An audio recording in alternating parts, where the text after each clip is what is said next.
من سر اول به جورو بافی مشغول بودم. بعد سال از سال مورا بافی یاد گرفتم. برای من خیلی معقول بود.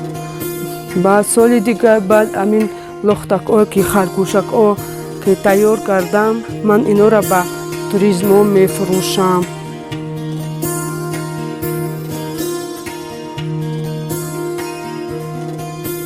برای امین خرگوشک ها من رشته رو ای بازار خرید میکنم با پخته در کار با مشکایی که ای میگیرم برای گوشک ها استفاده میکنم. امین متاع هم رو ای بازار خرید میکنم. بعد انا این سر میکنم.